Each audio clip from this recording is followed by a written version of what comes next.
저는 원래 '목사를 해야겠다.'라고 하는 소망과 비전을 가지고 학생 시절을 보낸 사람은 아닙니다.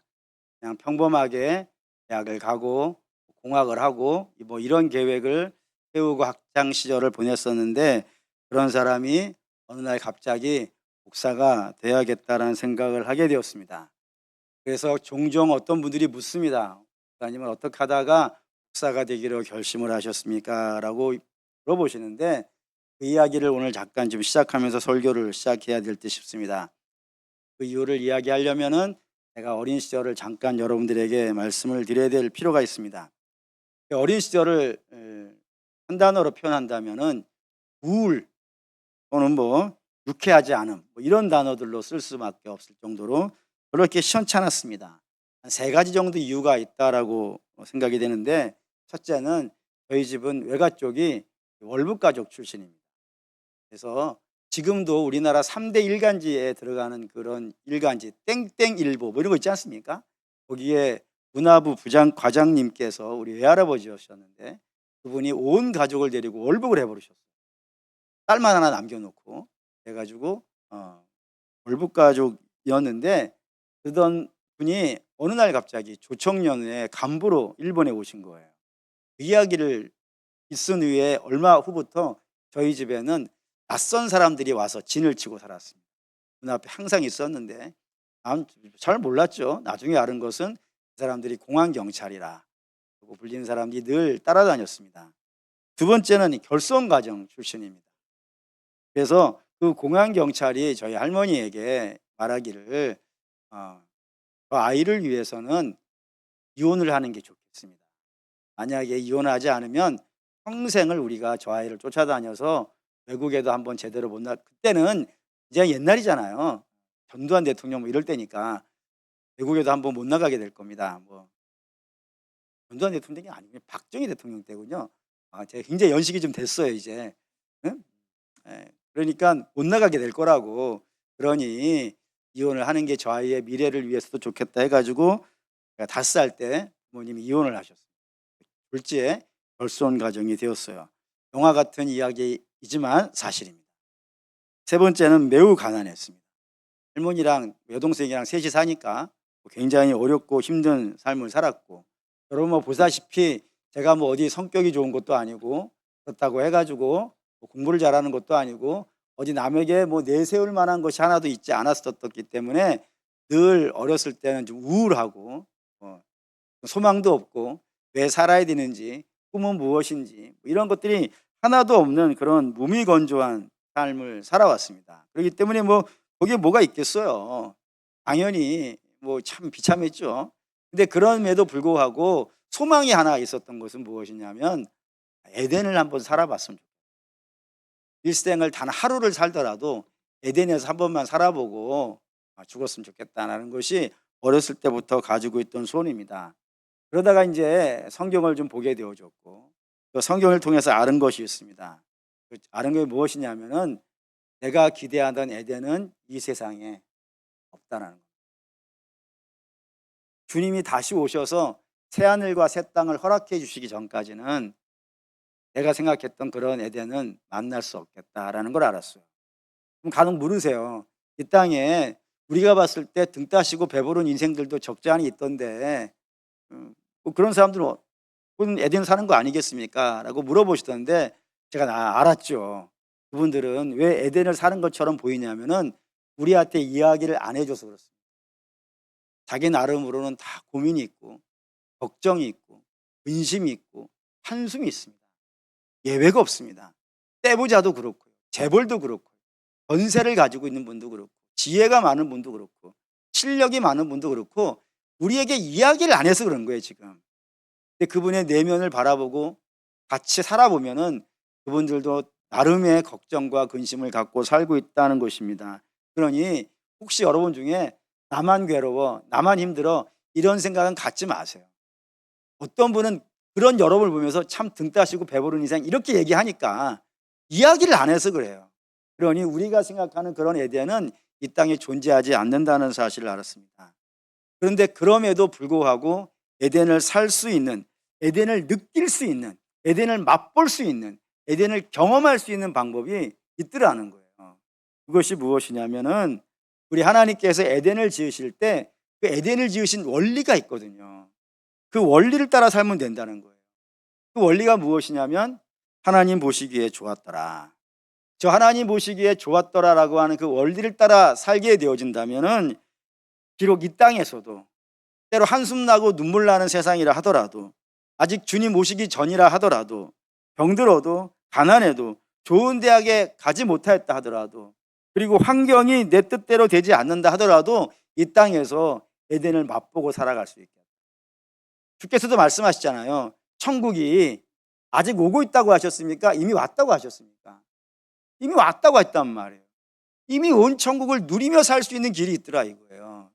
그것이 하나님 보시기에 좋았더라라고 하는 에덴의 원리라 이겁니다. 지난주에 7가지가 있다고 했는데 7가지 중에 3가지를 여러분에게 말씀을 드렸어요. 다시 한번 상기해 보신다면 첫 번째는 구별되어져야 된다. 구별이라고 하는 것은 삶의 질서와 분별이 있어야 된다라고 했어요. 세상과 구별되어지는 인생이 되어줘야 된다. 이게 하나이고요. 두 번째는 그대로 되니라 했는데 뭐가 그대로 되는 건가요? 하나님 말씀이 그대로 되니까 내 삶에 그대로 이루어져야 되니까 순종하는 인생이 에덴을 맛볼 수 있습니다. 세 번째는 다양성이라고 했어요. 이 다양성, 죄악의 다양성이 아니고요. 하나님의 창조의 다양성, 하나님이 지으신 것이 우리 안에 다양한 모습으로 존재하고 있을 때에 거기에 참 기쁨이 있다라는 걸 말씀을 드렸고, 오늘은 4번째입니다. 4번째는 쉼이 먼저라는 겁니다. 5절 읽죠. 읽겠습니다. 하나님이 빛을 낮이라 부르시고 어둠을 밤이라 부르시니라. 저녁이 되고 아침이 되니 이는 첫째 날이니라. 저녁이 되고 아침이 되니 이긴 첫째 날이라. 이런 문장이 저녁이 되고 아침이 되니라는 것이 창세기 1장 에덴을 만드는 장에 총 6번 등장합니다. 그러니까 저 저녁이 되고 아침이 되는 것이 6번 반복되어진 세상이 에덴이라고 여러분이 보셔도 된다 이겁니다. 이게 무슨 말이냐면은 이스라엘의 하루 계산법과 우리가 가지고 있는 하루 계산법이 달라서 그래요. 우리가 가지고 있는 하루 계산법은 시작점이 언제냐면 낮이에요. 낮에 시작하고 밤이 되고 낮이 되는 거예요. 그렇기 때문에 우리는 이렇게 써요. 1박 2일, 2박 3일, 3박 4일 이렇게 하는 것이 기준이 출발이 어디라고요? 낮이에요. 낮이 출발하기 때문에 그렇게 되는 거예요. 근데 이스라엘의 하루 계산법은 낮을 빼고 저녁부터 출발하는 거예요. 저녁이 되고 아침이 되니 이런 개념이니까 이스라엘에서는 2박 3일, 1박 2일 이런 말은요 없어요. 뭐라고 해야 되냐면 1박 1일, 2박 2일, 3박 3일 이렇게 부르는 것이 이스라엘의 계산법이라 이겁니다. 그럼 이제 우리는 이제 질문이 생기는 거예요. 왜 저녁부터 시작이 되어지는가? 그리고 저녁이 무엇이길래 저녁부터 시작되어지는가? 이런 질문을 할 수 있어요. 그러면 저녁은 뭘까요? 저녁은 뭐를 상징하는 단어일까요? 객관식으로 드리도록 하겠습니다. 1번 일, 2번 쉼. 2부 예배 성도들이 훨씬 대답을 잘했다는 사실을 한 번 더 강조해 드리겠습니다. 쉼이라는 겁니다. 왜 쉼이 먼저냐면은 일을 딴 데서 시작했기 때문에 그래요. 일을 딴 데서 시작했다는 건 뭐냐면 하나님이 일을 먼저 시작하셨단 말이에요. 하나님이 일을 하셨다고요. 그래서 피조물의 입장에서 봤을 때는 그가 맨 처음 만난 시간이 언제라는 거예요? 저녁인 거예요. 하나님이 낮에 일을 끝내셨으니까 아침에 다 일을 끝내셨고 끝내서 만들어진 피조물이 첫 번째 만나는 시간이 저녁이기 때문에 창조물의 입장에서는 저녁부터 시작이 되는 거예요. 그래서 저녁은 쉼부터 시작되는 겁니다. 그러므로 에덴을 우리가 살길 원하신다면은 우리의 삶의 중심을 일에다 놓으면 안 되는 거예요, 여러분. 일에다 놓으면 평생 일만 하는 거예요. 그게 아니고 우리의 삶의 중심을 어디에다 옮겨놔야 된다고요? 쉼에서부터 시작을 해야 된다고요. 그래서 교회 달력보면은 항상 어디가 제일 먼저 나와요? 주일부터 나와요. 빨간 달력 색부터 나온단 말이에요. 빨간 색이 뭐예요, 여러분? 쉼부터, 그게 정확하게 그런 개념을 갖고 있는 건 아니지만 쉼부터 시작을 한다고요. 쉼부터 하고 그 쉼에서 얻은 결과물 갖고 뭘 하는 거예요? 일을 시작하는 거예요. 일을 하고 쉬는 게 아니고 쉬고 일하는 거란 말이에요. 그게 성경이 가지고 있는 개념이에요. 그러면 여러분 이제 계속해서 물으셔야 돼요.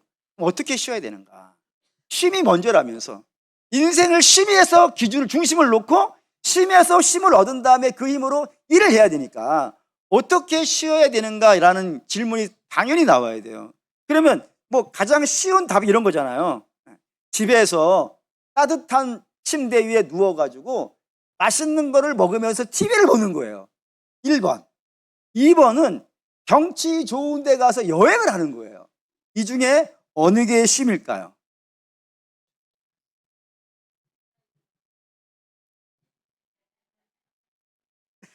에이, 꼭 고맙죠. 저한테 이렇게 한두 개 폭 빠져주시는 분들이 전 너무 사랑스러워요. 두 개 다 답이 아니라 그죠. 왜? 집에서 누워 음식 먹으면서 TV 보고 있으면 눈 나빠지고요, 뱃살 나오고요, 허리 아파요. 돌아다니면서 여행하면요, 돈 들고 피곤해요. 돌아왔을 때는 빈털털이 되어져 가지고 빈대떡도 못 구워 먹어요. 아주 안 좋아요. 예, 웃자고 한 말이니까 너무 긴장하지 마십시오. 사람은 당연히 육체를 가지고 있는 존재이기 때문에, 기계가 아니기 때문에 그런 쉼도 필요한 것은 사실입니다. 하지만 성경이 말하고 있는 쉼은 그 정도가 아니라는 거예요. 성경은 참쉼, 진짜 쉼, 그걸 쉬고 나서 부작용이 생기는 쉼 말고 진짜 쉼을 이야기하고 싶은 거란 말입니다. 그러면 성경이 말하는 진짜 쉼은 뭘까요?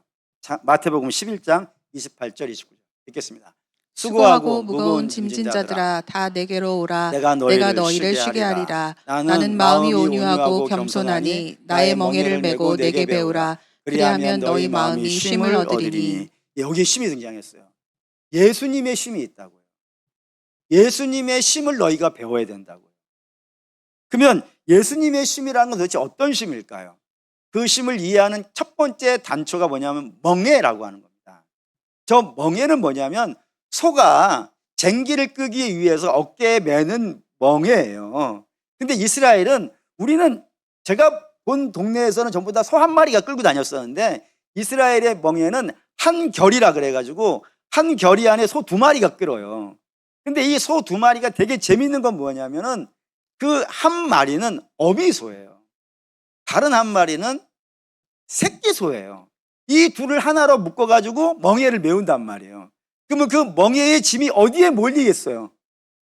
저 어미에게 모여요. 아기는 작잖아요. 그러니까 아기는 거의 멍에 올려놓고 거기에 밧줄로 묶어놓는 수준이고 그 모든 짐은 어미가 다 져요. 그래서 어미가 그 밧을 다 갈고 다니는 거예요. 그러면 새끼는 밧줄에 묶여있으니까, 멍에에 같이 묶여있으니까 어떻게 되겠어요? 같이 가기는 해. 같이 가기는 하는데 그 짐은 다 어미가 지고 가는 거예요. 그러면서 소가 어려서부터 그 쟁기질을 배워요. 이렇게 하는 거구나, 이렇게 끄는 거구나 하면서 그거를 보고 배우다가 나중에 지도 크겠죠. 지도 큰 다음에는 그 멍에가 자기 위에 얹어졌을 때 그것을 능히 끌게 되어지는 것이 이스라엘의 농사법이라 이겁니다. 주께서 말씀하시는 이유는 무엇이냐면, 누가 어미소라고요? 당신이라고. 너희는 나하고 같이 다니면서 내가 어떻게 멍에를 매는지를 그걸 배워야 된다고. 그래야 너희도 이 멍에를 힘들지 않게 쉽게 지어 나갈 수 있다고요. 그러면 예수님이 지시는 멍에는 뭘까요, 여러분? 십자가지. 예수님 멍에가 십자가지 뭐겠어요? 예수님이 다른 걸로는 뭐 눈물을 흘리고 괴로워하지 않으시지만 십자가는 그게 예수님의 진짜 멍에거든요. 그 멍에가 무거울까요? 가벼울까요? 무겁지, 여러분. 그것 예수님 지구 올라가시다가 7번 넘어지신 적 있다고. 육체적으로도 힘든 것이고 마음적으로도 힘든 거예요. 그래서 겟세마네에서 3번이나 이 잔을 옮겨 주옵소서라는 기도를 3번 하실 만큼 무거운 짐이 맞아요. 근데 주께서는 그 짐을 넉넉히 지고 가시더라 이겁니다.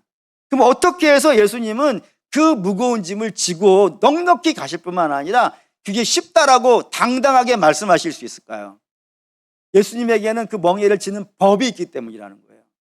그럼 어떻게 예수님은 멍에를 지시는가? 성경은 2가지로 우리에게 알려줘요. 그 첫 번째가 뭐냐면 하나님 사랑이라고 되어 있고요.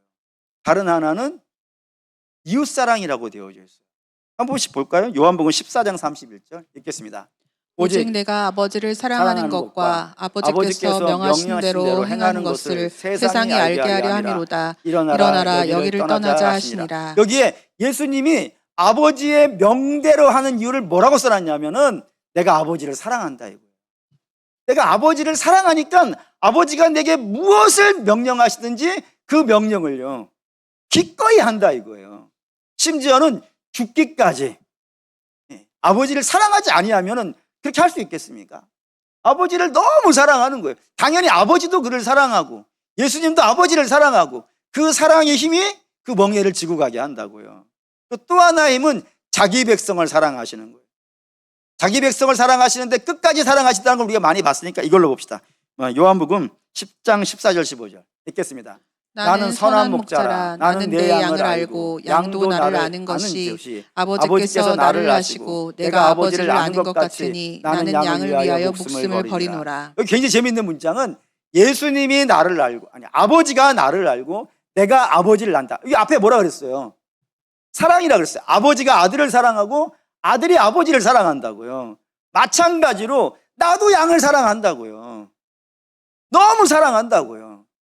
그 사랑이 내가 주께서 당신의 백성을 사랑하는 그 사랑이 너무 커서 그 백성이 사망에 굴하는 것을요 견디지를 못하시는 거예요. 그래서 그를 사랑하여서 그 대신 주께서 직접 친히 죽으시는 일이 있다 이겁니다. 그러니까 전부 다 예수님은 그의 모든 사역이 어디에서 출발하고 있는 거예요? 사랑에서 출발하고 있어요. 아버지를 사랑하니까 아버지를 사랑하는 그 사랑으로 짐을 지고 자기 백성을 사랑하니까 그 자기 백성을 사랑하는 그 사랑으로 짐을 지고 가는 거예요. 그러니 사랑이 짐을 지게 하니까 그 짐이 어떻겠어요? 이걸 여러분 느껴볼 수 있는 방법이 하나가 있습니다. 그게 뭐냐면 여러분이 자녀를 다 키우실 테니까 자녀를 위해서 일하시는 것이 쉽습니까? 어렵습니까? 질문이 아주 안 좋은 건가요? 그거를 다른 사람을 위해서 한다고 생각해 보세요. 다른 사람을 위해서 여러분들이 그 짐을 지라 그러면은 그 짐을 지시겠습니까? 안 지시겠습니까? 못하지. 그걸 어떻게 하겠어요? 자녀를 위해서 다른 사람 앞에 고개 숙인 게 몇 번이며 자녀를 위해서 일하느라고 쉬지도 못하고 입지도 못하고 뭐 이렇게 지내신 시간도 많이 있잖아요. 남을 위해서는 그걸 못해요. 근데 자식을 위해서라면 그보다 더한 일도요 하잖아요. 근데 그 일을 하면서 이 짐은 무거워. 내가 자식을 없애버려야지. 이런 생각을 하시는 분이요 없잖아요. 유명한 말이 있어요. 이거는 뭐 젊은 세대하고는 잘 맞을지는 모르겠지만 이런 말이 있어요. 한 부모가 10자식을 키워내요. 근데 10자식이 한 부모를 못 섬겨요. 이거 신비로운 말이에요. 그러니까 부모는 10이 아니라 100도 키워낼 수 있는 거예요. 그런 힘이 있어요. 왜? 사랑이 그 짐을 지게 하기 때문에 그렇다 이겁니다. 그러니 주께서 자기 백성들에게 이걸 배우라는 거예요. 짐을 수고로 지지 말고 사랑으로 지라고. 하나님 사랑으로 지고 이웃 사랑으로 지라고. 그러면 그 짐이 무겁지만은 않다고. 그 짐을 질 수 있을 뿐만 아니라 그것도 넉넉히 질 수 있을 뿐만 아니라 더욱이 나아가서 보람도 있을 것이고 기쁨도 있을 거라고. 그러니 너희도 사랑으로 짐을 지라. 이런 의미로 이 말씀이 나왔단 말이에요. 그러니 우리도 짐을 질 때 어떻게 줘야 되는 거예요? 사랑으로 줘야 되는데 문제는 그 사랑의 출발을 우리가 시킬 수가 없는 거예요 지금. 맞잖아요. 아까 창조 얘기했어요. 창조물이 저녁을 만날 수 있는 이유는 뭐 때문이라고요? 하나님이 낮에 일하셨단 말이에요. 그 낮에 일한 걸 보고서 쉼을 얻을 수 있는 거예요. 사랑도 마찬가지예요. 사랑도 마찬가지예요. 우리가 사랑이라는 걸 출발하려면은 사랑을 배워야 돼. 사랑을 봐야 돼. 누구 한 걸 봐야 되는 거예요. 하나님이 하신 걸 봐야 돼요. 근데 우리 애는 눈에 나타나신 하나님이 계시잖아요. 그분이 누구예요? 예수님이지. 그러니까 여러분, 우리는 예수님의 사랑을 보고 배워야 되는 거예요. 그 사랑을. 그 사랑을 얼마나 중요한지 사도 바울로 볼까요? 에베소 3장 18절 20절 읽겠습니다. 이 모든 성도와 함께 지식에 넘치는 그리스도의 사랑을 알고 그 너비와 길이와 높이와 깊이가 어떠함을 깨달아 하나님의 모든 충만하신 것으로 너희에게 충만하게 하시기를 구하노라. 우리 가운데 역사하시는 능력대로 우리가 구하거나 생각하는 모든 것에 더 넘치도록 능히 하실 이에게. 이게 바울이 에베소 교회에 한 설교거든요. 근데 여러분 이거 주목하셔야 되는 게 뭐냐면 에베소 교회는 당시의 장작교회예요. 얼마나 장작교회냐. 사도 바울이 예루살렘에 가는 거예요. 3차 전도여행이 끝나고 예루살렘에 가는 거예요. 그때 예루살렘에 왜 가냐면 죽으러 가는 거예요. 그러니까 다시는 성교를 못 나와 이제. 그래서 내가 다시는 이 교회를 못 돌볼 텐데 그러면 사도 바울을 대신해서 교회를 섬겨줘야 될 교회가 있어야 돼. 대상이 있어야 되지 않겠어요? 그때 누구에게 가서 하냐면 에베소 교회 장로들을 불러요. 가서 내가 떠난 이후에 잠시 있다가 이리떼들이 올 거야. 그러니 너희가 이 이리떼들로부터 교회를 지켜줘야 돼. 나는 명받은 교회예요. 그러니 이 에베소 교회가 장작교회고 소아시아 7개, 요한계시록에 나온 7개 중에 첫 번째 나오는 교회가 에베소 교회예요. 에베소 교회는 유명한 사도들이 전부 다 거기서 목회를 했어요. 바울도 했고 요한도 했고요. 그리고 브리스길라와 아길라도 했고요. 그리고 여기에 디모데도 있었고요. 한 시대를 풍미했던 최고의 목회자들이 여기서 사역했으니까 여기가 아마 최고의 교회인 것 틀림이 없어요. 근데 그 교회를 위해서 사도 바울이 기도를 해주는 거예요. 뭐라고? 너희가 하나님의 사랑을 알았으면 좋겠다. 아는데도 불구하고 그 기도를 또 해주고 있다고요. 왜? 그 사랑이라고 하는 것은 높이가 너무 높고 깊이가 너무 깊고 넓이가 너비가 너무 광대해서 사람이 이 정도면 내가 하나님의 사랑을 다 알았어 이렇게 말할 수 있는 사람이 없기 때문이에요. 그러니 에베소 교회가 그렇다면 저와 여러분도 마찬가지예요. 우리는 예수 그리스도의 사랑을 날마다 배워야 돼요. 날마다 경험해야 되고요. 그걸 기도하셔야 돼요. 주님, 저도 예수님의 사랑을 누구보다도 많이 알게 해주십시오. 누구보다도 깊이 알게 해주십시오. 그냥 언저리에 대충 아는 정도가 아니고, 아니 수심 1m 정도만 아는 것도 아니고, 아니 산에 뭐 에베레스트 산 정도 아는 것이 아니라 그보다 더 높이 크신 하나님의 사랑을 우리가 마음껏 알게 하시고 경험하게 하여 주시옵소서 라고 해서 그 사랑을 우리가 마음껏 경험하면 그 충만한 데 이른 데까지 여러분 우리가 경험하게 되어진다면 우리 안에 뭐가 시작이 된다고요? 쉼이 시작하는 거예요. 쉼은 그렇게 시작하는 거예요. 마음의 쉼이라고 했어요. 육체의 쉼이 아니고 마음의 쉼은 우리가 예수 그리스도의 사랑을 충만하게 알게 될 때 그 속에서부터 말할 수 없는 평안과 말할 수 없는 즐거움과 말할 수 없는 만족이 생겨나는 역사가 있더라 이겁니다. 그러니 쉼 중심으로 인생을 재편하기 위해서 우리가 가장 급선무로 알아야 되는 것은 십자가를, 그 사랑을 충만하게, 십자가 사랑에 대해서만큼은 주님 전 2등 하고 싶지 않습니다. 다른 건 2등하고 다른 건 3등 하더라도 십자가 사랑만큼은 제가 제일 많이 아는 사람이 되게 하십시오. 이런 거룩에 대한 욕심이 저와 여러분에게 있으시기를 부탁을 드리겠습니다. 이게 그리고 5번째는 남을 윤택하게 하는 겁니다. 이거 보시죠. 20절 읽겠습니다. 하나님이 이르시되 물들은 생물을 번성하게 하라. 땅이 하늘의 궁창에는 새가 나르라 하시고.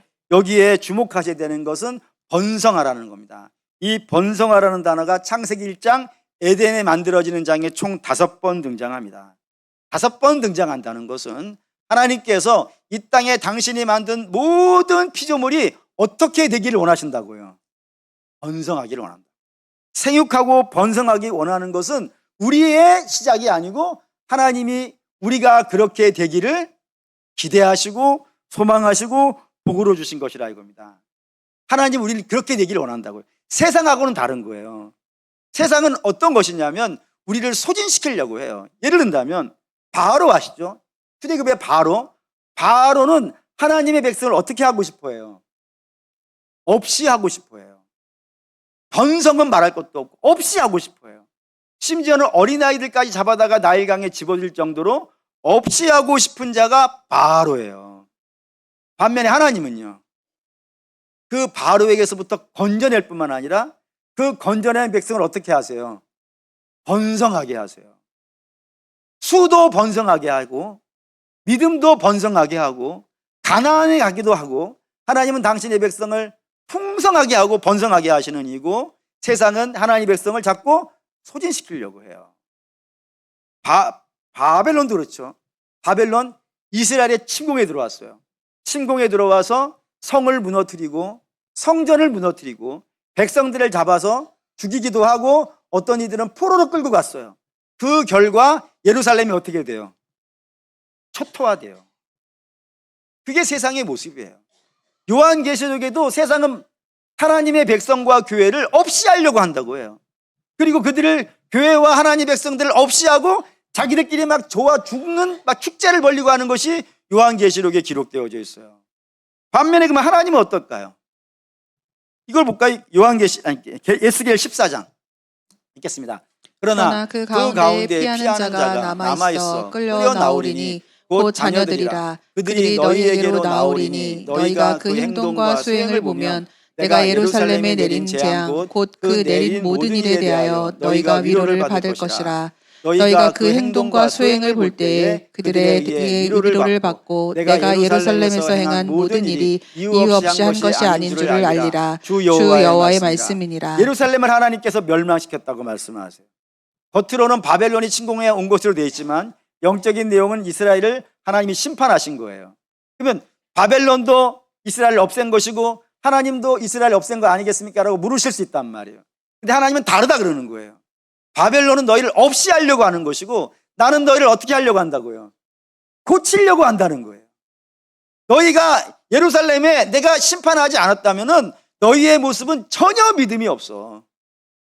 그래서 에스겔에 이런 표현도 있어요. 하나님께서 예루살렘 성을 바라보시는데 성 무너진 데를 밟고 서서 이 성을 지켜주시옵소서라고 하는 사람이 있나 없나 같다. 있나 없나. 근데 그 한 명이 없더라는 거예요. 자기 성을 위해서 애통하며 기도하는 사람이 한 명이 없더라. 그래서 하나님이 당신의 진노의 불을 예루살렘에 쏟아버렸다 라고 되어 있어요. 그러니까 심판은 하나님이 하시는 거예요. 근데 하나님이 하시는 심판은 멸망의 심판이 아니고 그 멸망을 통하여서 새로운 이스라엘이 나온다 이거예요. 지금은 너희가 모르겠지만 지금은 힘들고 지금은 눈물 나니까 하나님께서 공연히 그런 것은 아닌가라고 할 수 있을지는 모르겠지만 너 기다려봐라. 잠시가 지나고 나면은 내가 모든 일이 이유 없이 한 일이 아니야. 이 일이 반드시 너희를 새롭게 할 것이고 믿음의 사람들이 등장하게 할 거야. 그렇게 일이 사용될 거야 라고 말씀하시는 거예요. 실제로 그렇죠. 멸망 이후에 다니엘과 세 친구가 등장을 하고 멸망 이후에 에스라가 등장하며 스룹바벨과 여호수아가 나오고 느헤미야와 에스더가 등장한단 말이에요. 그 한 명이 없었는데 부지기수로 그 믿음의 사람들이 출몰하는 역사가 하나님의 심판을 통하여서 저들이 악이 물러가고 죄가 씻김받고 거룩해지는 그 과정을 통하여서 등장한 것이라 이겁니다. 그런 일이 있다고요.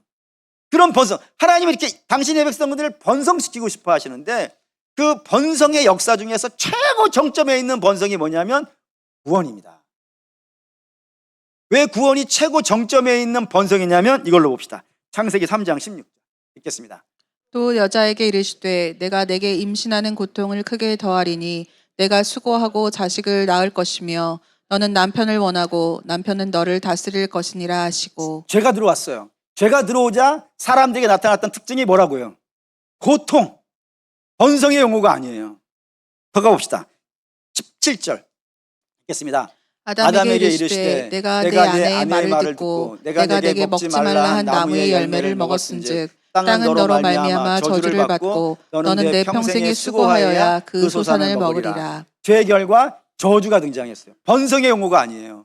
세 번째 창세기 3장 19절 읽겠습니다. 내가 흙으로 돌아갈 때까지 얼굴에 땀을 흘려야 먹을 것을 먹으리니 내가 그것에서 취함을 입었습니다. 너는 흑인이 흙으로 돌아갈 것이니라 하시니라. 흙으로 돌아간다는 말이 뭐죠? 사망. 그러니까 죄로 말미암아 나타난 것이 세 가지인 거예요. 고통, 저주, 사망. 이 세 가지는 번성의 용어가 아니에요. 하나님이 주신 게 아니란 말이에요. 하나님 뭐 주시기 원한다고요? 번성 주기를 원하는데 저들이 스스로 지은 죄로 말미암아 고통과 저주와 사망에 빠졌다고요. 그러면 하나님이 내가 번성을 하려고 했는데 니들이 거절했어. 그래서 고통과 저주와 사망이 이르렀으니까 이제 난 몰라 라고 하실까요 안 하실까요? 하시면은 전능하신 하나님이 아니죠. 하나님 뭐 하고 싶어 하신다고요? 번성, 그 번성 보시죠. 요한복음 3장 16 읽겠습니다. 하나님이 세상을 이처럼 사랑하사 독생자를 주셨으니 이는 그를 믿는 자마다 멸망하지 않고 영생을 얻게 하려 하심이라. 저 영생은 뭐예요? 번성이에요. 저보다 더 영광스러운 번성이 어디 있어요? 사망에 빠진 자들을 영생으로 옮기시려고 한다고요. 그 일을 위해서 하나님 뭐까지 하신다고요? 아들까지 내신다고요. 하나님은 당신의 창조된 대상, 당신의 백성들을 사망으로 넣는 자가 아니라 저들을 번성하게 하기 위해서 아들까지 내놓으시는 분이 하나님이라 이겁니다. 그렇기 때문에 우리는 하나님을 뭐라 하느냐? 은혜로우신 하나님이라 한다고요. 당신을 버리고 간, 당신을 저주한 백성들마저도 구원하시려고 하시는 그런 열망을 가지고 계시는 분이 하나님이라 이겁니다. 그런 번성의 은혜를 우리가 입어서 오늘 성도가 된 거란 말이에요. 그러면 그런 번성의 은혜를 입은 성도는 이 땅을 어떻게 살아야겠어요? 주가 우리를 번성하게 하셨다니까요. 그 번성의 은혜를 우리가 입었다니까요. 그럼 우리는 이 땅을 어떻게 살아야 될까요? 번성을 시켜야 돼요. 또 원수를 사랑하라고 한 것은 원수가 이뻐서 그러게 했습니까, 여러분? 원수가 이뻐서 원수를 사랑하라는 것이 아니란 말이에요. 미움과 시기와 질투와 살인에는 번성이 없어요, 여러분. 거긴 번성이 없어요. 하나님의 영광이 하나도 들어있지 않아요. 하지만 사랑에는요, 용서에는요, 섬김에는요 번성이 있지 않습니까? 전도는 어떨까요, 여러분? 사람이 다른 사람에게, 성도가 다른 사람에게 줄 수 있는 최고의 사랑과 최고의 섬김은 예수를 전해주는 겁니다. 왜냐? 돈을 줄 수 있죠, 당연히. 돈을 주기도 해야 되는 거예요. 하지만 그거는 잠시 잠깐의 배부름은 줄 수 있을지는 모르겠지만 돈이 저에게 영생을 주지는 않아요. 뭐 섬김도 있겠죠. 조금 뭐 편할 수 있을 거예요. 하지만 우리가 섬긴다고 해서 저가 영생에 이르지는 않아요. 저를 영생에 이르게 하는 것은 예수라 이겁니다. 예수가 임하게 되어지면 죄인이 의인이 돼요. 예수가 임하게 되어지면 원수가 하나님의 자녀가 되어지고, 예수가 임하게 되어지면 사망이 생명으로 바뀌고, 예수가 임해지면 저주가 복으로 바뀌는 역사가 있더라 이겁니다. 그러니 성도가 하나님의 번성의 은혜를 받아 성도가 됐다면서요. 그럼 그 번성의 은혜를 받은 성도는 남을 번성시켜야 된다면서요. 그러면 당연히 우리는 뭐를 할 수밖에 없어요? 전도할 수밖에 없어요. 그게 번성이라 이거예요. 이런 식으로 번성시키는 것이 번성의 은혜를 받은 자의 모습이라고요. 그래서 아시스의 프란시스라는 유명한 수사가 하나 있어요. 수도사가. 그 수도사가 부른 노래가 있는데 너무 유명한 노래라 성가대 노래로도 있거든요. 가사가 이런 거 있어요. 주님, 저를 평화의 도구로 써주소서. 미움이 있는 곳에 사랑을, 다툼이 있는 곳에 용서를, 분열이 있는 곳에 일치를, 의욕이 있는 곳에 믿음을 심게 하소서. 이렇게 됐다고요. 믿음과 다툼과 분열과 의욕은 죄의 결과잖아요. 거긴 번성의 용어가 아니에요. 그런데 그 번성이 없는 곳에 사랑과 용서와 일치와 믿음은요, 번성이에요. 내가 그런 은혜를 입었으니까 그런 은혜를 나누는 그런 사람이 되기를 원합니다라는 겁니다. 그리고 사랑하는 믿음의 성도 여러분, 성도는 남이 잘 되는 것을 기뻐할 줄 알아야 돼요. 남이 잘 되는 것을 시기하고 불평하면 안 돼요. 그래서 이런 말 쓰지 말자고 했죠. 사돈이 땅을 사면요, 1번 배가 아파요, 2번 기분이 좋아요.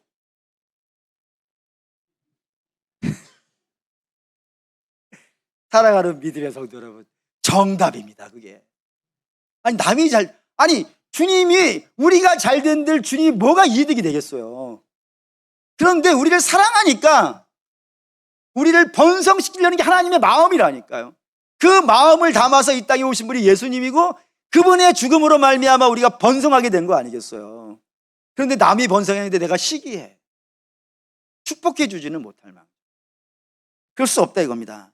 그럼 이렇게 질문하신 분이 있었어요. 솔직히 말해서, 목사님, 남이 나로 말미암아 번성되어지고 나는 안 번성하면 어떻게 됩니까? 억울하지 않습니까? 성경은 이걸 이렇게 얘기합니다. 잠언 11장 25절 읽겠습니다. 구제를 좋아하는 자는 풍족하여질 것이요 남을 윤택하게 하는 자는 자기도 윤택하여지리라. 성경이 대놓고 쓴 얘기예요. 남이 잘 되기를 바라라고. 그래야 너도 잘 된다. 남이 망하면 너는 잘 되겠냐. 유명한 책이 있는데 혼자만 먹으면 무슨 낙이 있는겨. 뭐 이런 책이 있었어요. 세상에 그 예수 안 믿는 사람이 쓴 책도 그런 걸 써요. 혼자만 잘 먹으면 무슨 낙이 있는겨. 사랑하는 믿음의 성도 여러분, 에덴의 모습이에요. 결론합시다. 오늘 우리가 살펴본 에덴의 모습은 네 번째 쉼이고 예수의 쉼이고 다섯 번째 번성이라고 했어요. 근데 이 예수의 쉼과 번성은 연결되어져, 독자적인 게 아니에요. 연결되어져 있어요. 우리가 예수님의 십자가 사랑을 알 때 비로소 마음의 쉼을 얻어요. 그리고 그 마음의 쉼이 밖으로 폭발할 때 사랑이 나와요. 맞죠? 예수의 쉼이 우리 안에 있을 때, 그리고 그 힘이 우리 밖으로 막 폭발할 때 진짜 섬김이 나와요. 그 사랑과 섬김은 짐이 아니에요. 그게 짐이면 우리 믿음의 선배들이 그 십자가의 길을 따라갈 수 있었겠습니까? 못 가지. 우리도 마찬가지입니다. 바라고 원하는데 먼저 우리 주의 사랑을 여러분들이 마실 수 있을 만큼, 사람의 위는 한계가 있어가지고 먹는 거에 70% 이상을 못 채운다고 하잖아요. 그런데 예수의 사랑은 어마어마하게 채울 수 있습니다. 그러니 예수의 사랑을 엄청나게 이 성탄의 계절에, 대림의 계절에 누리실 수 있길 바라요. 그래서 그 힘이, 그 믿음의 힘이, 그 은혜의 힘이 막 폭발해가지고 사랑하고 섬기고 충성하고 하면은, 사랑 여러분, 그 섬김과 사랑과 헌신이 짐이 되지 않고 보람이 되고 만족이 되고 즐거움이 되고 번성의 역사가 있을 겁니다. 그렇게 될 때 나도 번성하고요, 남도 번성하고, 나도 복 있고 남도 복 있는, 그게 뭐라고요? 그게 에덴입니다. 그게 에덴입니다. 그러니 에덴을 살아야겠죠. 땅으로서의 에덴을 우리가 만날 수 없지만, 주님 다시 오실 때까지 만날 수 없지만, 그 에덴의 모습을 살기 위하여서 예수의 사랑을 아시고 그 예수의 사랑이 여러분 밖으로 폭발하여서 남을 번성시키는, 그래서 나도 번성하고 남도 번성하는 우리 교회 되시기를 주의 이름으로 축원합니다. 아멘. 결단하시죠.